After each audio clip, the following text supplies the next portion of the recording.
Hi, folks. This is Mountain Man coming to you from parts unknown. Ha ha! How you doing, Gary? Ha ha! You got my ha ha in before I even got it in. Ha ha! That's pretty cool. Well, man, I tell you what, that mugshot is lit a fire under everybody, and it gets you to thinking about the pieces on the chessboard. Joe Biden, Frail, Kamala, Shakey, Trump's on fire, and the end game looms. What's the end game? You take a look at the pieces on the board, and what they're using as a king on their chessboard is Sleepy Creepy Joe. He just keeps stepping in it. He looks ridiculous. He looks uh, cold and uncaring. He appears to be mocking people. Going on vacation, goes off vacation, goes to Maui, makes a fool of himself, and then goes back on vacation. So that's got everybody thinking. And we know the Democrats want to get rid of him. I've said my position on that. We don't need to do them any favors because we try to impeach Biden. All the news, if we had done that, if we had started the ball rolling on that 3 or 4 weeks ago, when I had a bunch of people get mad at me over Lauren Boebert trying to pull the trigger too soon, would we have gone? If these events that we're watching right now would have been happening, the news would have been focusing on the Biden impeachment, and all this other stuff would have been minimalized. We're talking about reaching out to the majority of Americans who do not realize what's going on.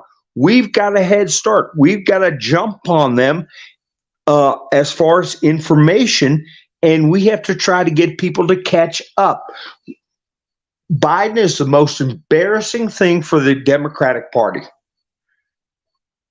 Whoever takes his place upon an impeachment will be doing the exact same policies as Biden, because Biden is not running the show. All we would have done was taken everybody's attention away to put it all on Biden, and this stuff would have fell by the wayside, just like the debates. Nobody cares about the Republican debates. Why? Because two big events happened. A interview on X with Tucker Carlson by Trump, and he was very calm.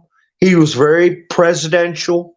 He talked about a lot of points that put seeds in people's heads in a very relaxed way, in a matter-of-fact way.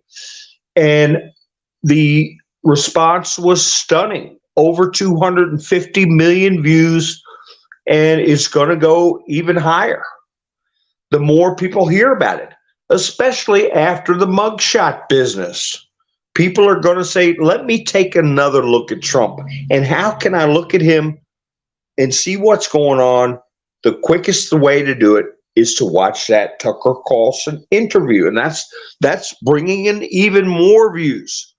So let Biden dodder around, okay, with ice cream dribbling off his chin, falling asleep, looking stupid, more and more information coming out about the prosecutor who was fired. Came out and made a statement. Yeah, Biden took bribes. He was looking into it. They tried to assassinate that man. Okay. And Biden charged $900,000 for that $1 billion he held up or if they didn't fire that very self-same prosecutor. So more and more stuff's coming out. The stage is set. Let's not upset the stage. So anyway, I didn't mean to go on a almost 5 minute tirade there, but while stuff's in my head, So, Gary, we got Gary, Damon, White Lightning, SM, Andrew, B-Dog. Hi, Lucy. Finding Dory, how you doing? Sherry, Debbie. Ha ha ha. Kicking Bird, yeah, my little frisky. Marla, how you doing? Hi, Debbie, Joan, Linda, Angel, Quilt. Uh, so now listen, folks. Nikki told me she wasn't going to be able to be with us tonight. Hi, Ingrid. Hi, Mary. Thanks for helping out last night, Mary. So as always, Nikki, there you are. I thought you weren't going to be able to make it tonight. I was going to say, I was going to lay out a plan if we had any troublemakers, what we would do with them, but that's okay.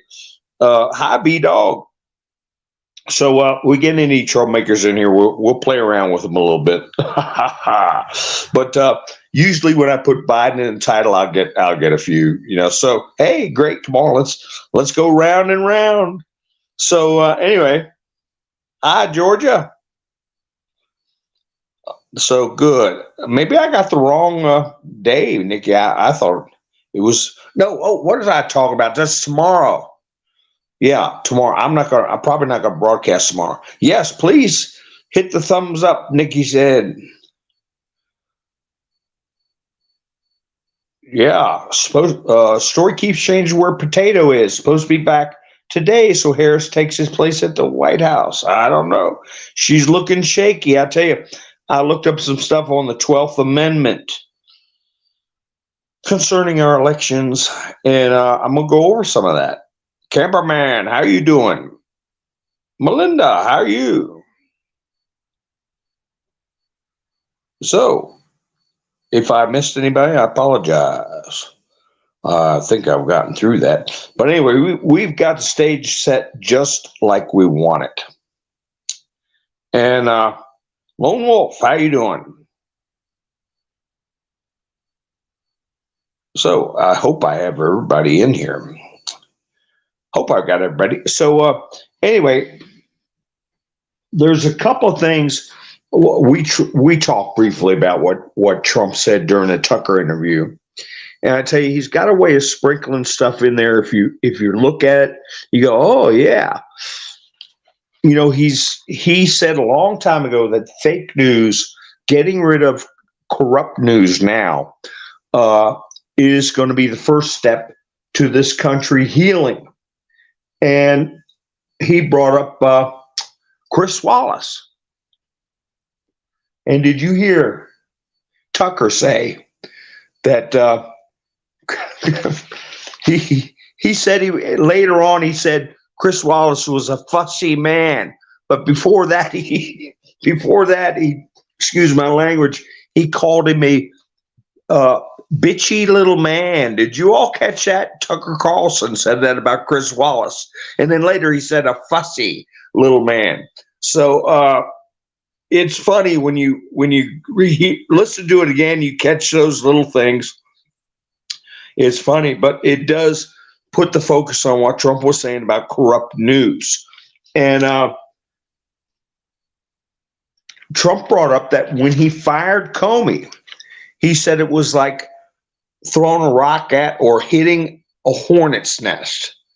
And that stirred up a lot of stuff when he fired Comey.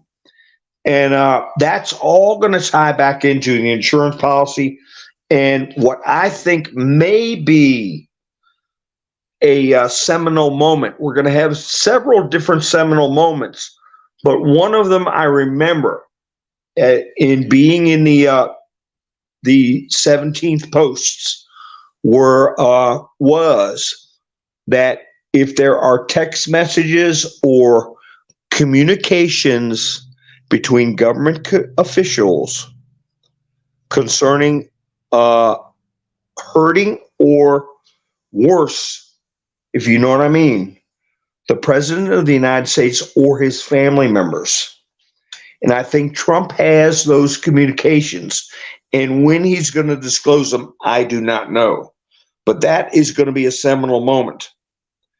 Right now, the impetus is to galvanize the public. I tell you, I've seen so many videos, TikTok videos, a lot of young people, a lot of black guys, people of all different walks that are coming out for Trump. I'm gonna try to get some clips of them next time I do a picture show. I don't know, might be Sunday, might be Monday. I do a picture show, but I tell you, it's not. It's a new culture thing. I think somebody's 40 or under. It doesn't matter where they're from. Not all of them, but just about everybody going on TikTok has got to be using the F-bomb every other word. I don't know what causes that. I think Hollywood started that with what movie? There's a couple of movies that just kept repeating that word over and over. Casino was one of the first ones. Had that, like, it was being used every 5 minutes, they said, something like that in the movie. So anyway, it's just the way people are talking. I'll try to get some good videos without all that in there, but it's hard. If I got to put it up there, hey, it's to get a pulse of the nation. One guy said, I'm 34 years old. I never voted in my life, but I'm voting now, and you better believe I'm going to vote for Trump. This mugshot has hit a nerve, and it would take a lot to be the most viewed portrait ever, because the most viewed portrait ever is Benjamin Franklin, because it's on the $100 bill. So everybody knows or has seen that image, but it's coming close. This mugshot, and it took the inside of the jail and put it right into people's minds. Whereas last time, all the other times he went to courtroom, came out of the courtroom, that was it. Well, this showed you that he was in a, as all the media described, a stinking, decrepit, crumbling prison. And that's where they took that picture. And he's got a look on his face where he wants to get retribution.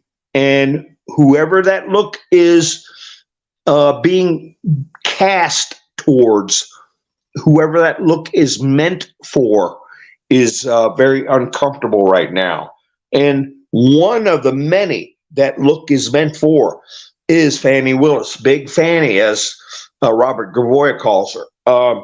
Big Fannie is one of them, and there's some developments with her. One I think is very funny, and I haven't heard a lot of people pick up on. But let's see, who else? Get down to the newest comments. My chats freeze up. I got to push a little button. It drops me right down to the newest ones. And I know there's a delay. So interesting tidbits. How are you? That's right, Gary. History in the making. I'm gonna copy one video where this lady's looking at Trump's.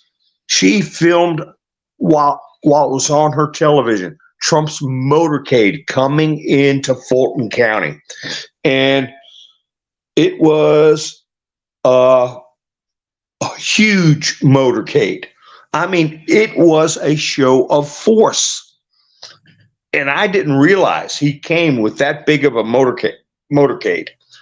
And it had to be intimidating for anybody who wasn't on Mr. T's side.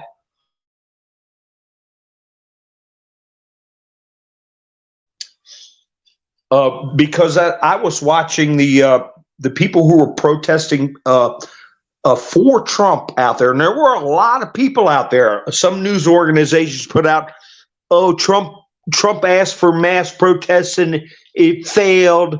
Nobody paid attention to him." Like heck, there were a lot of people there, and they were putting up barricades at Fulton County. And I noticed, first of all, one of the female officers, I don't know what's going on here. I get it. Yeah, some cops want to wear beards. Some cops want to have tattoos. I understand all that. Fine, it's how good of a job they do They got to have some kind of appearances. But this one lady had her hair stacked up. I mean, bigger than Marge Simpson's beehive, with orange, dark orange, and bright orange hair sticking out. But that's not the point. The point was the people putting up the barricades, the officers putting up barricades in Fulton County, were all wearing masks. What? So here we see that coordinated push. They're going to be starting to, that lets you know right there. They're going to be starting to put that out into the public consciousness. We've been warned. AJ, a name I can't really say all at one time, Alex, and the other half is Jones. He said, a whistleblower told him they're going to be bringing out another variant. So there they were, put those barricades out with their masks on. But back to the motorcade that brought Trump. 7:30 at night after court hours, just like we discussed last night, on Trump's time. That's when they were going to do it, in coordination with the Secret Service. You know, the bottom line is somebody wants to get close enough to touch Mr. Trump. The Secret Service has the power to say, okay, you want to get next to Mr. Trump, you want to be with our arm length, go in this room here. We're going to do a cavity search, you know? So I'm sure they didn't want no parts of that. And they're fully authorized to do things, whatever they think is necessary to protect his well-being.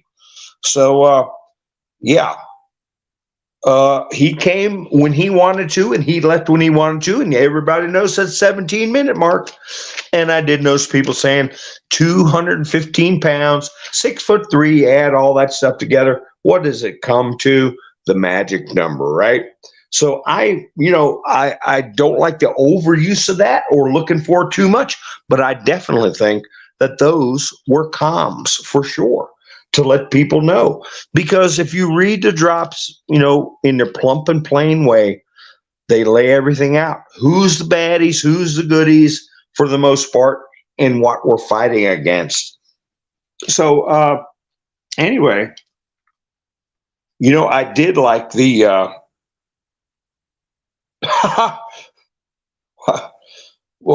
Nikki, I'm talking about the Secret Service making somebody, they do a cavity search on whoever wants to get near Trump.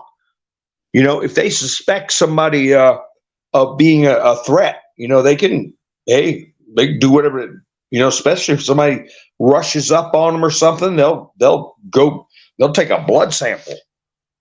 You know, there's all kinds of ways that a nefarious person could harm someone. Just look at what happened to Kim Jong-un's stepbrother. Remember that? He was poisoned in a public place. They came up and they rubbed some stuff in his face and he died. You know, so I'm just saying, if they want to play rough, the Secret Service can play rough now. Let me tell you that. Hi, Araceli, how are you? Bobcat, how you doing?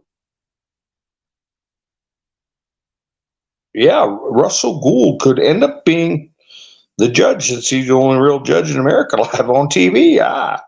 Crazy Cajun lady, how are you doing?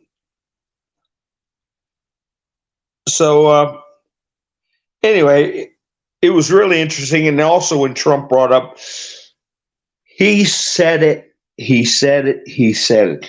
We did that. He was talking about al-Baghdadi, who died like a dog in a tunnel, and Soleimani, who they blew up at a airport when they were trying to get the embassy in Iraq. And he said, we did. He's talking about ISIS, Al-Qaeda. That was a CIA creation. He said that right off. You know, you don't hear the media. That is a big, big statement. The media didn't say a daggone word about it. And he also said that McConnell, he said, I believe McConnell was trying to talk Republican senators into impeaching me, convicting me for the impeachment. And nobody said a word about that. And while that debate was going on, I think the debate has its purpose, um, uh, to show, I think, to be a funeral procession for the old party system. I think that's what that debate was. And but none of them talked about the problems with the election.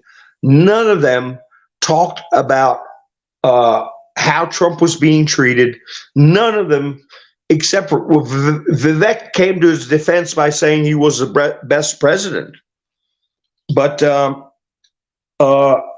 their topics were so generic and the same old BS that it pretty much, made it unwatchable television. And so, hey, what's the future going to hold for that method of getting your political thoughts across? It's not looking good for them. I like the way he brought up the Panama Canal too.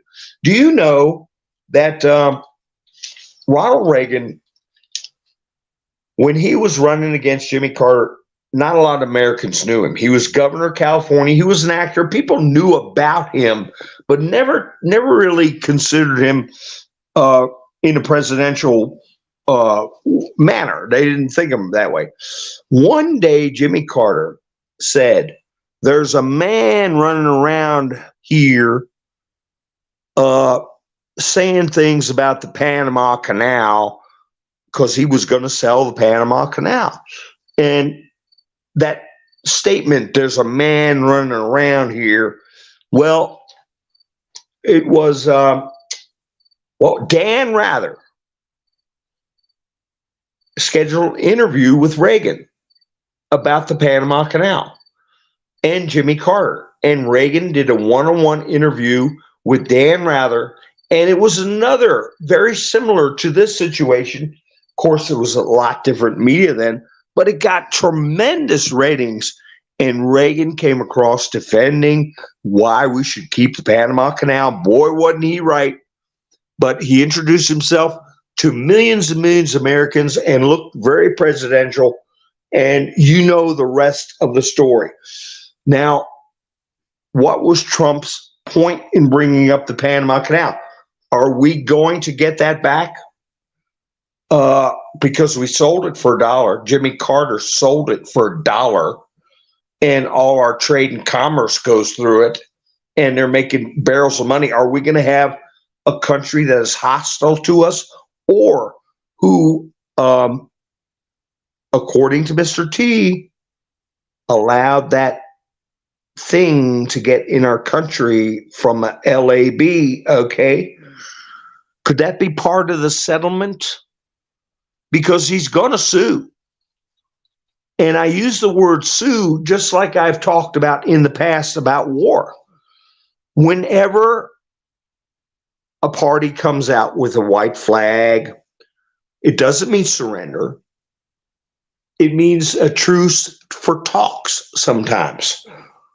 My commander wants to talk to your commander. Someone with a white flag can't be touched if they're coming into enemy territory. That's just a little background on a white flag. It doesn't mean surrender all the time. But anyway, what are they doing? Just like it was said about the Japanese in World War II, and William Keitel, who took over the remnants, or was a representative of the remnant rump government of the Third Reich. They sue for peace. So that term is tossed around. It's not just used, in fender benders or, product liability. You petition for peace. And hey, there might be a situation where Trump, he said they owed us, at one time he said $50 trillion to China. Now his last time I heard him say something about it was about a month ago. He was at 80 trillion. He said, of course, they'd never be able to pay that. Oh, well, maybe they can. How? Give us back our daggone canal that goofball Carter sold. How about that? For starters. So I don't know. I'm just saying I found it to be a curveball that he mentioned the Panama Canal. Don't you all think that was a bit of a curveball?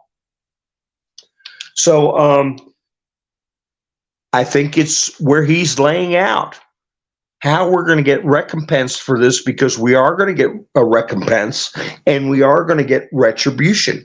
He's made that very clear. So anyway, oh, holy cow, I got to notice. Let me see. All right, Gary, you're helping out again. I was going to say you have to take the rest of the week off, buddy. I appreciate it. I've got to buy me a coffee. Link in the description. If anybody wants to help the channel out, like Gary just did, helping sponsor tonight's program, I've got buy me a coffee link, and I appreciate anybody who wants to help. This is a viewer supported channel and creator supported channel only. I don't get anything from any platforms. Just rely on you all and my own little contribution. So anyway, thank you, Nick, for putting the link in there, and thank you, Gary, for helping out once again. So anyway, whenever he throws in little curveballs, I don't say, "Oh, that's not what we're talking about right now, Mr. Trump." In my mind, I used to do that. He would say something that wasn't what I wanted to hear, wasn't what I was focused on having happened. And then later on, something would happen. I'd say, "Oh yeah, he said something about that." So now I not only take in what he says, but the stuff that doesn't appear germane at the time, I take a look at it. Why did he bring it up? We're going to end up with the Panama Canal back. You watch. That's what I think. That's what I think. Just like the drop of Lloyd Brunson out of the blue about 3 days ago or 4 days ago in his truth storm, he brought up Lloyd Brunson. Something is going to happen pertaining to that. And I'm going to get to that when I talk about the 12th Amendment, which is how we elect presidents. Did you know we could have contingency elections under certain circumstances? Hickok's family, how you doing? Nice to meet you. Miss Mindersu, did you, let me see. Well, thank you, Miss Mindersu. I appreciate it. Didn't I? I said, I talked about that on Nikki's, and it was 17, right? Thank you for helping out with the channel.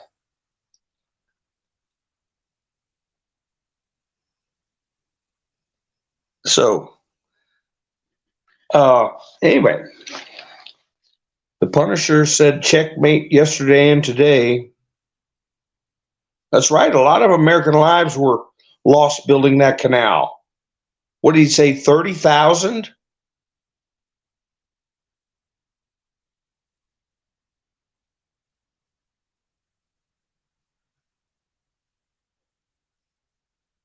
And he said by mosquitoes.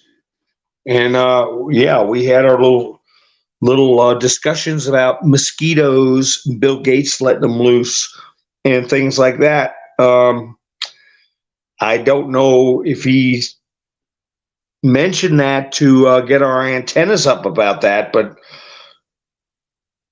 anyway, if we have a contingency election, I was listening to another show. Thank you, Miss Mindersu. I appreciate it very much. And anyway, the speaker on one show said, he said, I need to look back at the 12th Amendment about contingency elections. And he said that the House of Representatives picks the president, and the Senate picks the vice president. So I heard that today, and then I was going to go back and listen to the interview with Tucker again, because Trump was bringing that up. He was bringing up Jefferson, and he had also mentioned I could have asked to have it sent to the House or something like that. I can't remember exactly what he said. So was he thinking at the time that he could have had a contingency election like the one in, I think it was 1801 or something? I'll pull it up and read it in a little bit. But anyway, with Joe as shaky as he is, and nobody crazy about Kamala, could there be a situation where we have a contingency election? I don't know. He said that he doesn't see Kamala being the one, and he doesn't think, he said, Joe could make it, but he strongly doubted it. So we will see. But I watched a short video from Mr. T after his triumph. I'll call it his triumph. He had knocked two right out of the park, the interview and then the mugshot thing. He did a short interview directly after that where he was saying he was going to aggressively pursue rogue bureaucrats, get them out. And he's going to use Schedule F for that, where he's just getting rid of dead weight or subversive elements. And he said about the corrupt news media that's involved in collusion and subversion, the same terms we've been talking about for months. He's applying to the media and to corrupt bureaucrats, collusion and subversion. And he said, and we would prosecute where warranted, talking about the media. So anyway, it's all very interesting, and it's coming to some sort of a crescendo, even though I know that Trump has said we're going to have to deal with sky-high gas prices. That's one thing he specifically warned us of. And he did say that this country would be pushed to the brink or actually be involved in World War III. So that hasn't happened yet. But he said, when I'm president, I'll stop us from getting in World War III. So with those kind of statements, and he said, I can't do it unless I'm president.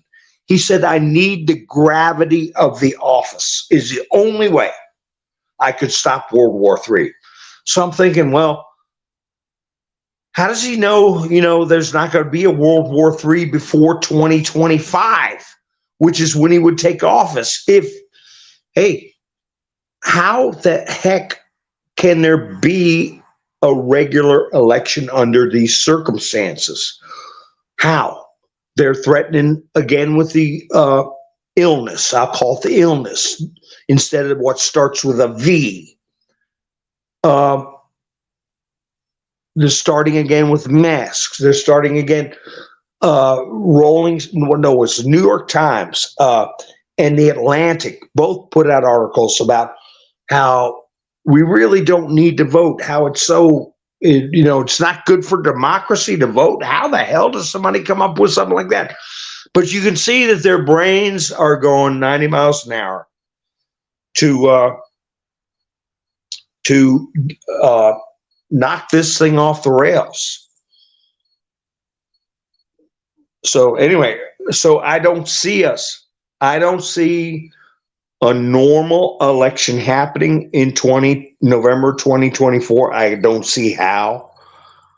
And I don't see how it would be, especially if we go another 3 to 6 months with the pace of people awakening, that we see the pace is picking up. The pace is picking up. People are getting interested. Hey, Hollywood shut down. Okay. There's not a lot going on for people to occupy their minds. Like I was saying, all the things that are coming out, that's so exciting to watch. And the interaction, the social interactions, like what we're having right now. Are we going to sit down instead of doing this? Would we sit down and watch Bonanza or the Dick Van Dyke Show or something like? No, no. People are connected. People still want to be entertained. But what have they all been putting out? The late night comedians are just putting out the same old crap, corny, rude jokes that aren't even, you can't even call jokes about Trump. People are sick of that. People are turning towards Trump. They're seeing that he's being persecuted. He's being treated unfairly. So the pace of people awakening and the pace of people getting involved and wanting to see for themselves, when you get to discussing people who were threatening or actually plotting to overthrow or assassinate a sovereign, boy, that is going to be one of the most talked about and researched situation ever in this television history. And they're going to drip it out to get people interested. We're not the only ones who like to find out stuff. We're not the only ones who like to go down rabbit holes. We're not the only ones who want to find out stuff that is like, hey, what is this all about? So there's more and more people getting involved. Let's see. I'm just checking the chats.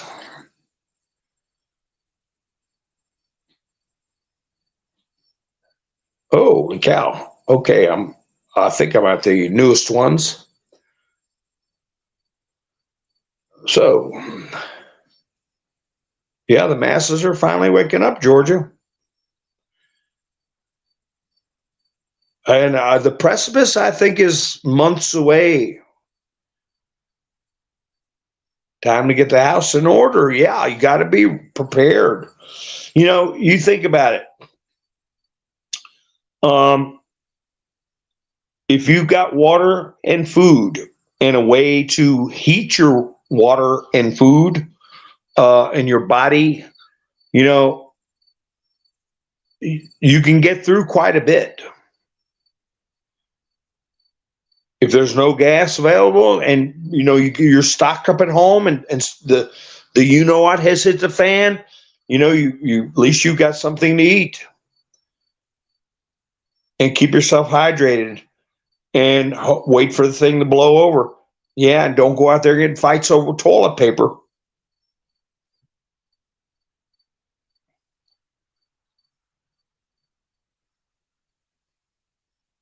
So anyway, Colonel McGregor said no 2024. I don't see how it happens.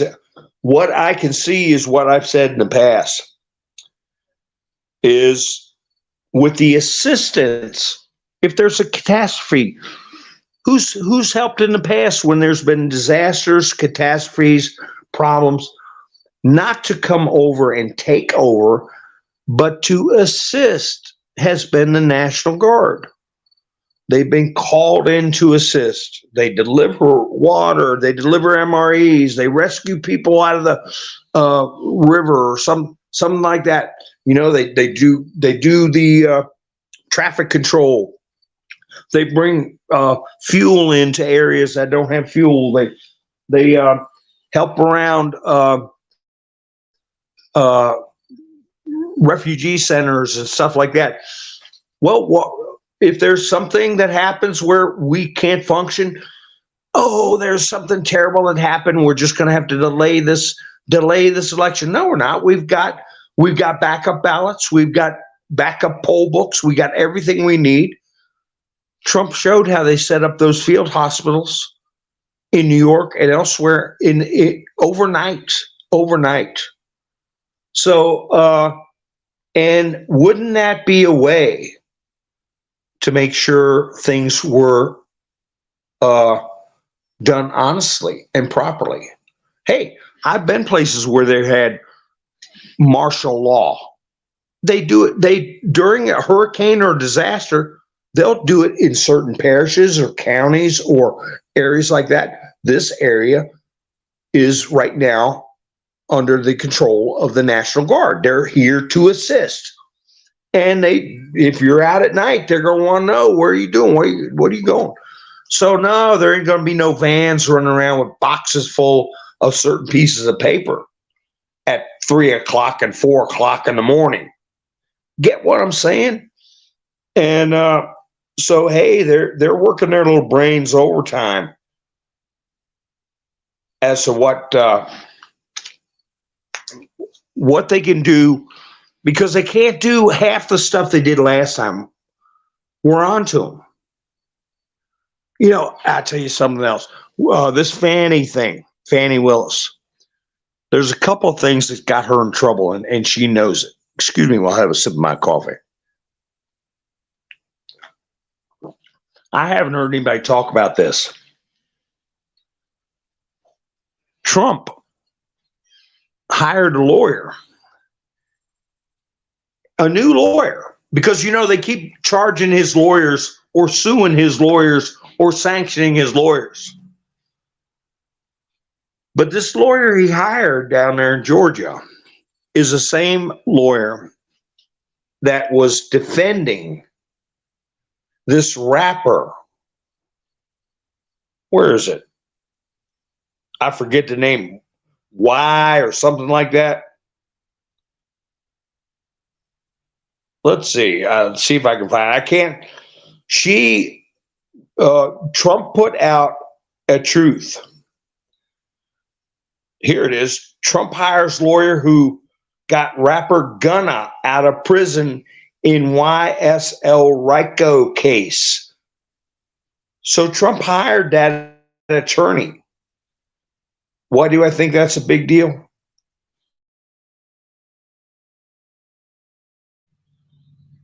Because Trump put out in the truth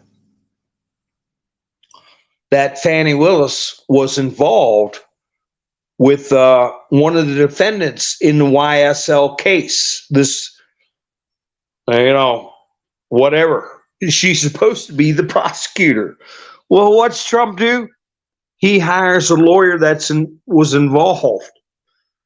And don't you think he's going to get some inside information on what the prosecutor gets involved romantically, allegedly, with a criminal defendant they're supposed to be prosecuting?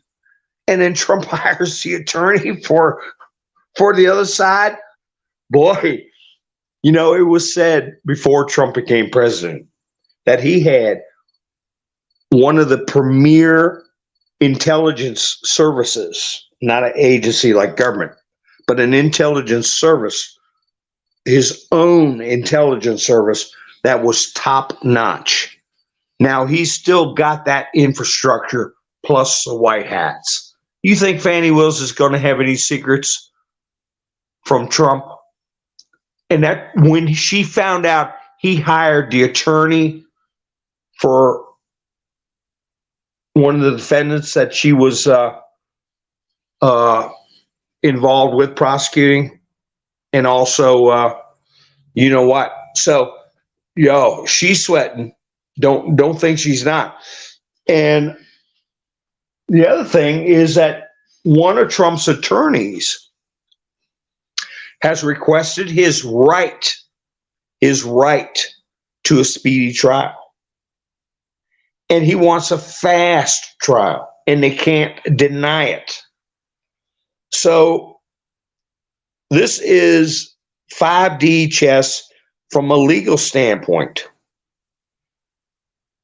His name is Kenneth Chesbrough. He demands a speedy trial in Georgia. So he makes this request for a speedy trial, or demand. He says, I want my right to a speedy trial. Okay, so Fannie Willis comes in, and she got to put her filings in. Well, she puts in all 19 people. Like, they're all going to go to a speedy trial. Oh, no. The other defendants can waive their right to a speedy trial in order to properly prepare defense. And when you have a complicated case with multiple defendants, you can't get it done that quickly.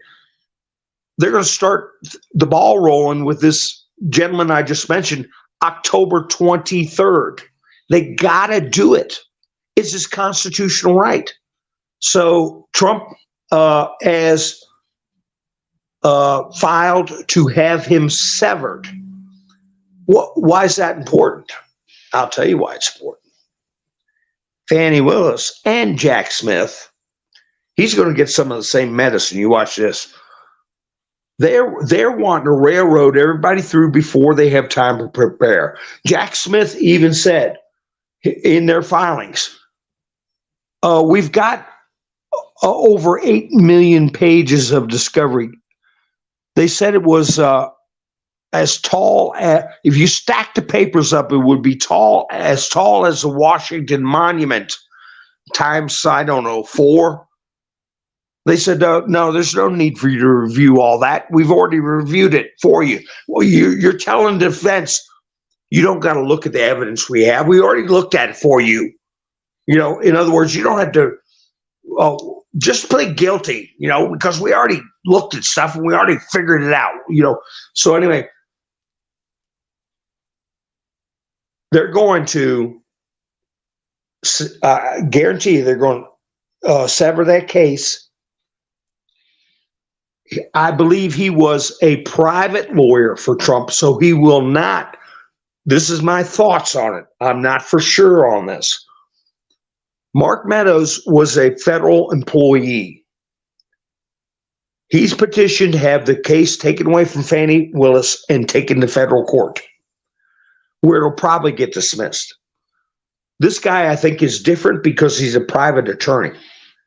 If that's the case, all right, and they set this thing for October 23rd, it'll get severed. And they're going to have to show what they got early or hold back stuff, which would hobble them in convicting this guy. So they're in a tight spot. Do we hold stuff back so we can try to ambush Trump and those other 17 defendants down the road? Or, you know, because they're going to offer this guy a plea deal. You know how they do.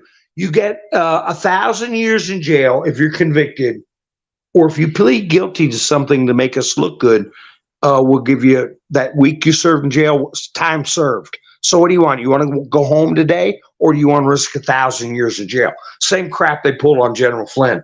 So anyway, it's a chess game that they're losing, and they're going to keep losing.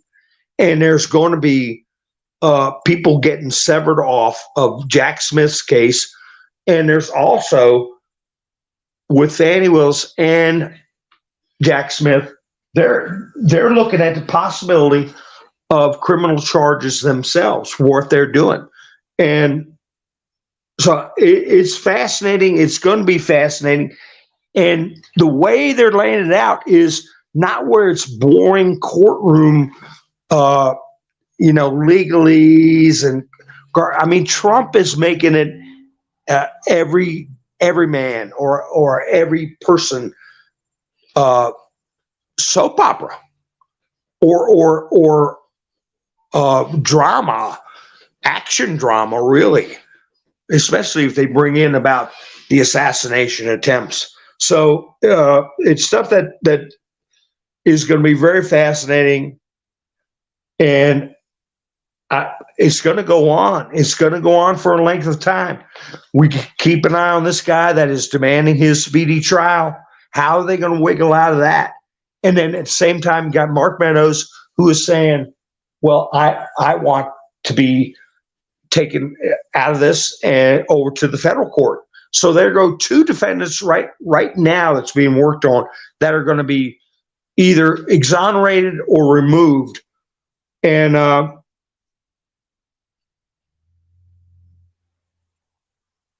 so you got, then she's got this, somebody is going to be coming from this lawyer's camp that Trump just hired they're going to be coming up with some inside information on Fannie Willis. I can tell you, you're not going to have a romantic relationship, allegedly, with a criminal you're trying to put in jail and not put yourself in jeopardy as far as them talking, saying, yeah, here's what she said. Pillow talk. Get what I'm saying? Pillow talk. I mean, she could have said anything.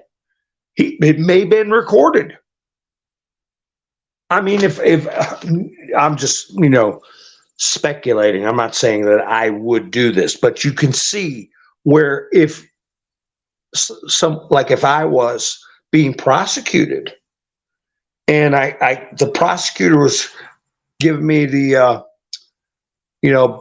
batting her eyes and giving me a little smile, and hey, it ended up with pillow talk, and I ended up walking and not going to jail.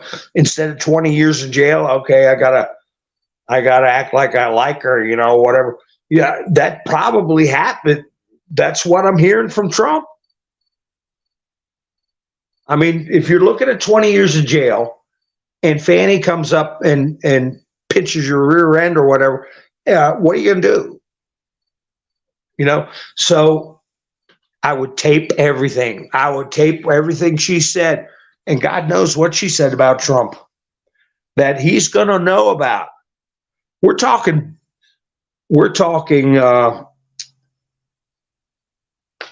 an idiot like Fannie Willis would put herself in that position and then go after somebody like Trump. Oh boy, when she found out this rapper's lawyer got hired, oh boy. Well, anyway, she'll have to deal with it. It's going to be interesting, and it's also come out with her campaign documents and emails about it was all about get Trump, and there's stuff coming out that she colluded with Jack Smith prior to any of this stuff happening. Hey, this could flip.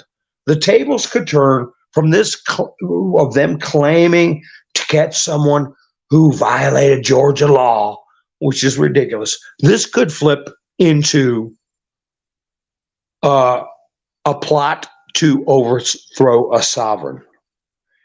Because from what I understand, some of this collusion and stuff was going on prior to the election or just after the election while Trump was still president. So it's hard to say, but it ain't going to be pretty for them. And Trump is very confident. When he was with Tucker Carlson, he was saying, when they go down for the Russia hoax. He didn't say when they get caught. He said, I've already caught him. He said, when they go down. I'll listen to it again, but that's what I heard, when they go down for it. Yeah, Jax, I remember Gowdy. I got mad, and I finally just said that all he did was play patty cake with Hillary. All he did was play patty cake.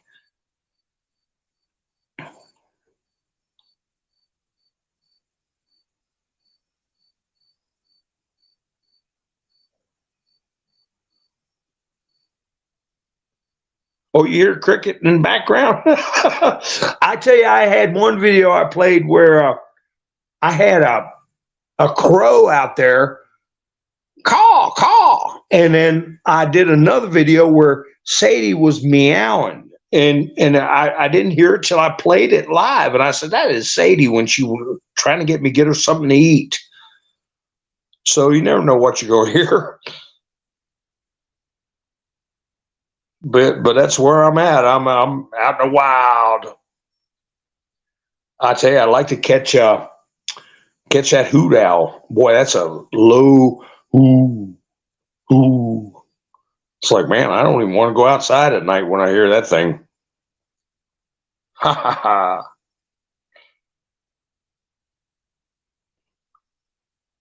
Yeah, it's an amazing time to be alive. That's right, Henri. A little nature. I got a lot of it out here. I tell you what. I won't tell that story, but don't leave your groceries on the porch too long. Is all I can tell you. between possums, raccoons, and whatever in the world else is out there, doesn't last long. But anyway, and Elon Musk, we know he's the number one defense contractor, right? Kash Patel told us that. And he does this tremendous move, buying Twitter. Everybody, and Trump is playing right along. Oh, that's a stupid. Why'd you buy that dumb little social site? And Truth Social is the best, and all this kind of stuff. Trump was the main one that authorized Elon Musk to be the largest defense contractor. So anyway, so Trump's playing off like, he's making a dumb mistake buying Twitter. And so what happens? Elon Musk, he's got all the direct messages, all the DMs permanently recorded. They can't go back and erase any of it. None of them thought they would ever be scrutinized. I'm talking everything from P3DOs that worked at Twitter all the way up to three-letter agencies that was infiltrating and influencing Twitter. None of them thought that place would be sold. None of them thought that their direct messages would ever be subject to scrutiny. So God knows what they found out there. Then you have Tucker pull this stunt with Trump and just absolutely crush. And we know once people get in the habit of watching media a certain way, it's like falling out of love. They don't want to watch the TV hanging on the wall. Your wife is saying, I don't want to watch that program. And you say, well, I don't want to watch the one you want to watch. So everybody's got their own phones. Some people can project it, what's on their phone, on their television. If they do that, they're not watching MSNBC, Fox News, CNN. They're mirroring their phone on their television. Once they get in that habit, they're not coming back. So here you have, I don't know do you think it might hit 300 million with Mr. T, which made the Super Bowl look like a puppy show? I don't know. So what happens with Elon Musk? The Department of Defense, the Department of Justice sues him because he's not hiring illegals. What? Wait a minute. You're suing him for following the law. It is bizarre. And at what point are they going to be able to say to somebody at the judge advocate general or somewhere, look, we got a system where they sue you. Now, they're not criminally charging him. They're suing him, a civil matter. That's different. But now say they came and arrested him or indicted him for following law. Maybe that would be the trigger. That's why they're doing it in a civil matter or trying to fine him. But it's very telling, and Elon Musk is making a lot of stink about it. How in the world can you sue me for following the law? And of course, they do their novel legal theories, which I've already discussed how I feel about that, and claiming that he's harming these migrants, by not hiring them. So this is another thing, trial balloon they're putting out there. Oh, I'll tell you something else Mike Pence said during the debates. The one thing I feel came out of the debates, other than Vivek making fools out of the other participants, Mike Pence was defending himself about what he did on January 6th. And the last thing he said was, he did his usual crap. I'm not going to defy the Constitution for one man, blah, blah, blah, blah, blah.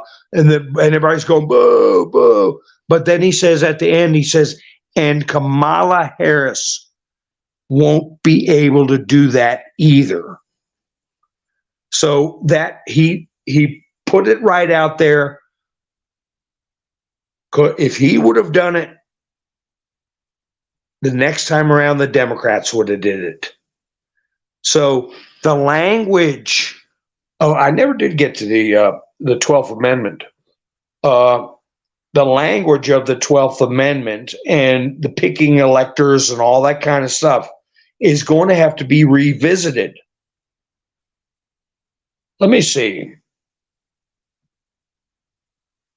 I've got a campaign poster that Thomas Jefferson had out when he was running. Let's see, when did that happen? It was him and John Adams. It was the presidential election of 1800. I'll go over a little bit tonight. I can't go much over an hour, but I will go over a little bit tonight. It was, and let me tell you, there were some dirty politics going on back then. I mean, I'll give you an example. Thomas Jefferson hated Alexander Hamilton, but him and John Adams were going on. That's where somebody published in the paper that John Adams' foreign policy was, quote, hermaphroditic. And Abigail Adams got really mad over that term, but they used some really rough political language. But in American history, it says the presidential election of 1800 was hugely significant. With Thomas Jefferson as the third president of the United States, it marked the first time in an election where an incumbent leader was defeated by a challenger. In addition to the victory of a challenger against the incumbent, I'm assuming he's talking about Thomas Jefferson lost. No, Adams was president. The election of 1800 led to a tie majority vote. It was only after contingent, here we go with that term, contingent election in the House of Representatives that Thomas Jefferson was officially elected president, albeit 35 after 35 gridlocked ballots. Okay, so the House of Representatives had to vote 35 times because the votes were gridlocked. And that's how Thomas Jefferson came out on top. There was a contingency election. So keep that in mind. How a contingency election can take place if there's problems with the electors and with the vote counts. And it may not mean anything, but it may allude to why Trump put in the Lloyd Brunson case reference in his tweets 4 days ago. And how can he stop a war only by being president, but he's not scheduled, quote, to be president until he wins in 2024 and takes office in 2025. See what I'm saying? He said he's the only one that can stop the war, and the only way he can do it is president. And he will keep us out of war. Well, war waits for no man, you know. So I don't know. If it comes back that the Supreme Court says, hey, things weren't done right and there needs to be a contingency election, you're going to have the House pick a president and the Senate will pick a vice president. And don't put too much. Don't let your antenna, if you do any research on it, don't let your antennas go up too high over the date March 4th, because that is what the 12th Amendment says is something has to be done by March 12th. March 4th. I'm sorry, March 4th. But anyway, that date was changed to January 20th by, I think, the 20th Amendment in 1933. So I don't know. But if it's like the 16th Amendment was passed, some of these amendments that were passed early in the 1900s, around the time of the sinking of the Titanic and Woodrow Wilson being president, okay, hardcore socialist and racist, okay, who admitted that he destroyed the American system by getting the 16th Amendment put through. I'm going off track, but some of these amendments, if they weren't passed properly, it might just be decided that, like the income tax, the 16th Amendment, a federal judge put in one of his opinions that the 16th Amendment was not ratified properly by Congress. If that's true, it's void, null and void. So anyway, that's going a little off the rails, but you guys get where I'm coming from. Let me just check the. Hi, Rick. How you doing? Hi, Chris. You guys slipped in on me. Ha ha ha. Em, how are you doing? Whoa. So, I'm surprised y'all can hear it that good. Hear the critters. I embarrassed Sadie. She left when she heard me talking about her. Said she was crying.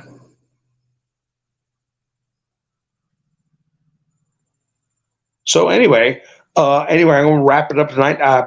Thank you for helping sponsor the show tonight, Gary. I have a buy me a coffee link if anybody wants to help out in the description.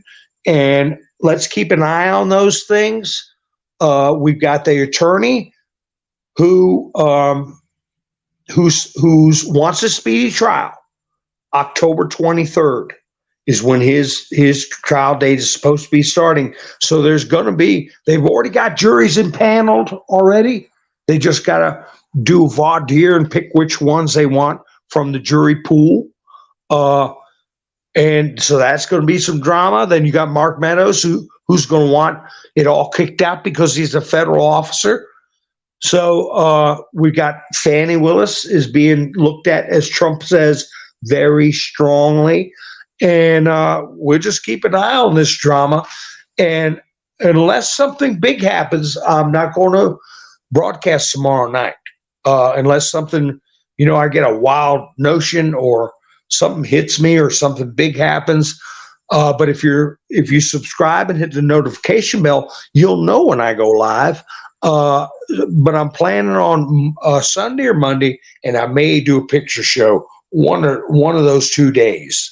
Okay, folks. So I appreciate you all spending your precious time with me. I'll put a picture of Sadie up one night, Diane. She's a cat. She's a goofy gray cat with a white face and white paws. But anyway, and she's a garbage gut. Ha ha ha. All right, you guys. You all have a great night. Thank you for spending your precious time with me. I'll be seeing you soon. This is Mountain Man, over and out.